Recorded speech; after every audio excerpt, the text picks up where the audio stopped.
Bilang pag-alalay sa sektor ng pagnenegosyo sa Ciudad Angeles, mariing ipinakiusap ni Mayor Carmelo Lazatin Jr. sa City Council na palawigin ang deadline sa pagbabayad ng business tax para sa renewal of permits ng mga kasalukuyang business establishments. Sa liham ng alkalde, hiniling nito ang extension mula January 21 hanggang March 31, 2022 nang walang babayarang penalties.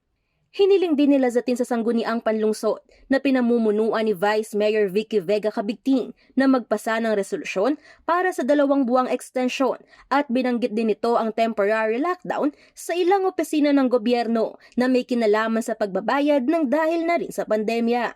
Dagdag pa ng alkalde, ang inisyatibong ito ay upang matulungan ang mga lokal na negosyo na makarecover sa new normal setting dahil isa ang kanilang sektor sa higit na tinamaan ng pandemya.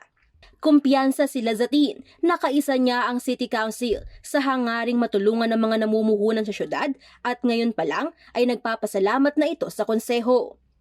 Samantala, ayon kay Kathleen Gozum ng Business Permit and Licensing Division Business One-Stop Coordinator, nasa 2,000 na aplikante ng business permit sa loob lamang ng 3 araw. Mataas daw ito kung ikukumpara sa unang linggo ng renewal noong nakaraang taon.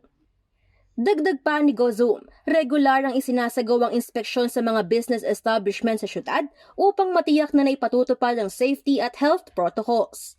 May team daw na nakatalaga para rito. Paalala pa niya, sa kabila ng naising makabawi, mahalaga pa rin ang iba yung pag-ingat upang hindi na kumalat pa ang COVID-19. Angelica Cara, CLTV News.